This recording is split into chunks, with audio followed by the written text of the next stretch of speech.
Pura-pura lumpuh. Episode 2, Keterpaksaan. Karya Via Raya. Iya pak, tapi udah malam begini emang bisa langsung diurus? Tanya Prita masih berharap pernikahan ini akan dibatalkan. Kamu gak perlu khawatir Prita, semuanya biar aku aja yang urus. Kalau duit yang berbicara gak akan ada masalah, jawab Vira sombong.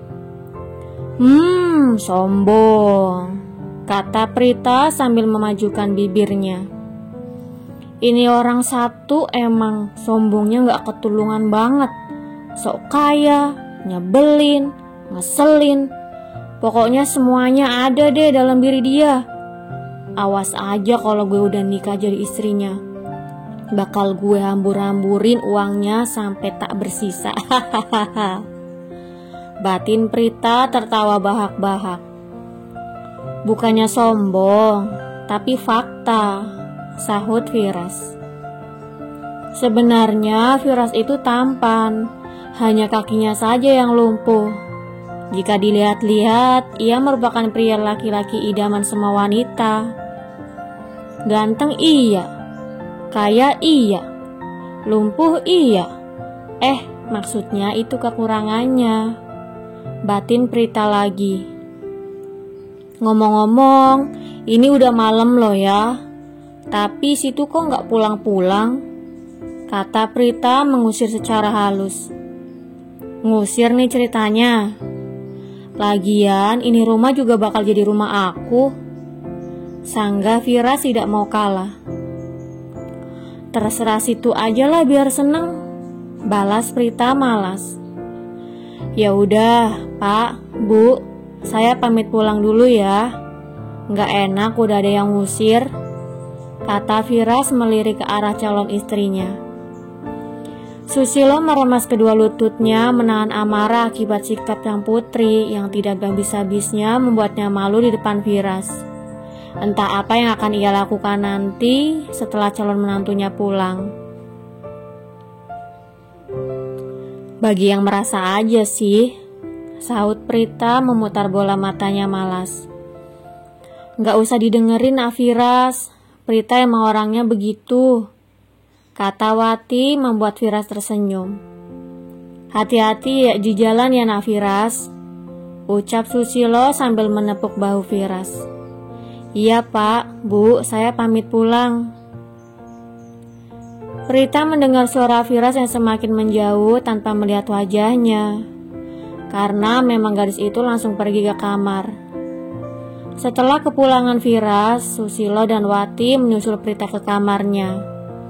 Di saat-saat seperti inilah yang membuat gadis itu merinding, karena Susilo tidak ada habisnya memarahi Prita, sampai-sampai ia mengangkat tangannya dan menampar pipinya.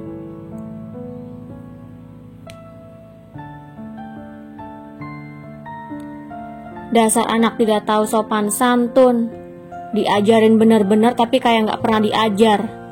Bikin orang tua malu aja. Pokoknya mulai besok kamu harus bersikap sopan pada Firas.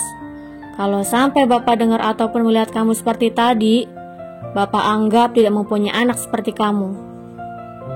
Susilo meluapkan emosinya yang sedari tadi ia tahan. Sepertinya kali ini Prita benar-benar melakukan kesalahan besar. Lihat saja bagaimana sikap ayahnya saat ini. Sedangkan sang ibu, ia hanya menasehatinya dengan perhatian, membuat tangis yang gadis itu tahan semakin pecah.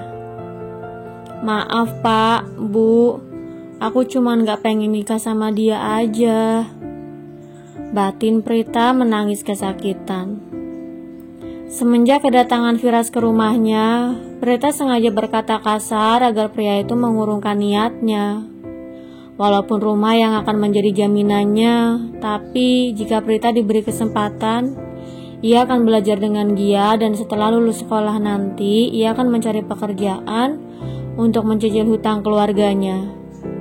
Tapi entah mengapa, apa yang membuat Firas semakin tertarik padanya?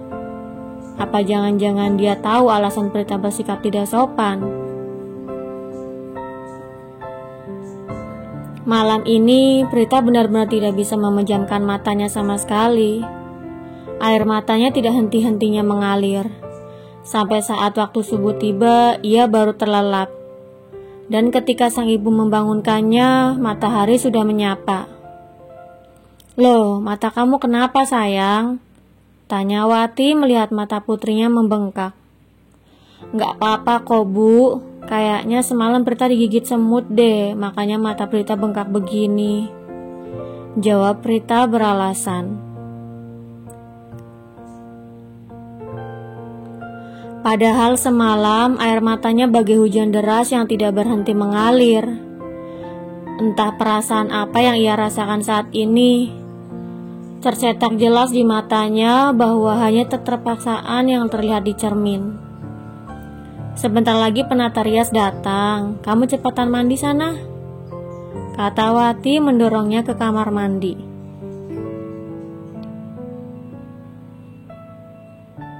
Bahkan di kamar mandi pun Prita menghabiskan waktu hampir 2 jam. Wati sampai khawatir dan menggedor-gedor pintu. Hampir saja ia memanggil suaminya untuk mendobrak pintu jika putrinya tidak keluar. "Baiklah, selamat datang kehidupan baru. Selamat datang Nyonya Firas. Gue berharap semuanya bakal baik-baik aja." Batin Prita mencoba menguatkan dirinya sendiri.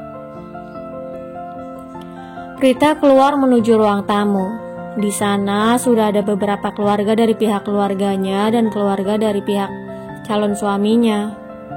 Mereka duduk berbaris menatap ke arah kedatangannya. Terlihat senyuman mereka di wajah calon suaminya. Wajahnya bersinar seperti menyambut calon istri tercintanya. Padahal mereka bukan termasuk pasangan romantis yang saling mencintai. Tapi ya sudahlah. Memang seperti itu takdir mereka berdua.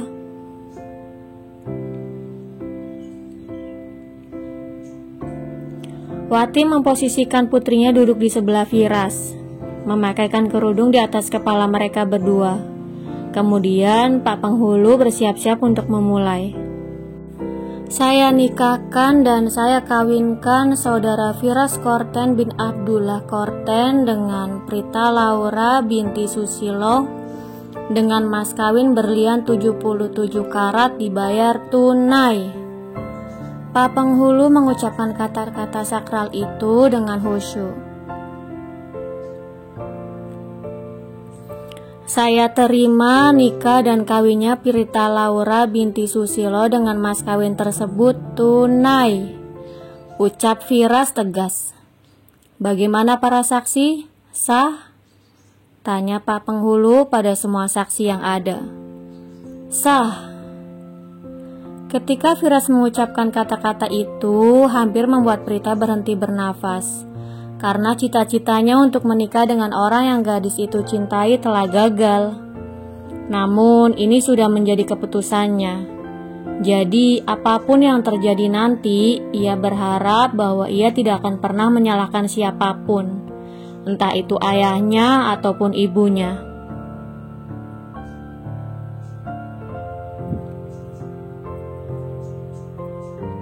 Gadis itu melihat ekspresi lega dari wajah ayah dan ibunya.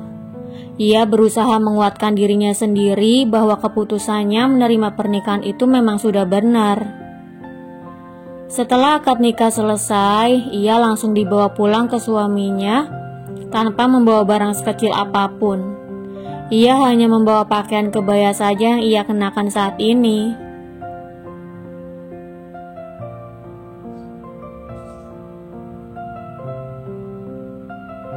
Selama perjalanan menuju rumah Firas, ia tidak mengeluarkan sepatah kata pun. Ia menatap ke arah luar melihat kendaraan yang lalu lalang. Manik matanya yang sembab hampir saja meneteskan bulir-bulir bening jika tidak ia tahan. Ini benar-benar pertama kalinya ia jauh dari kedua orang tuanya. "Loh, kok papa sama mama kamu belok ke sana, Om?" tanya Prita melihat bapak dan ibu mertuanya keluar jalur dan berbelok ke arah yang berbeda.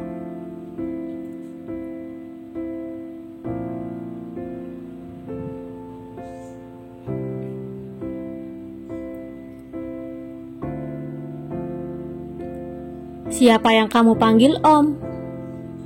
Firas balik bertanya dengan suara beratnya. Hehehe, maaf, abisnya aku gak tahu harus manggil apa, sahut Prita terkekeh geli. Emangnya aku setua itu apa?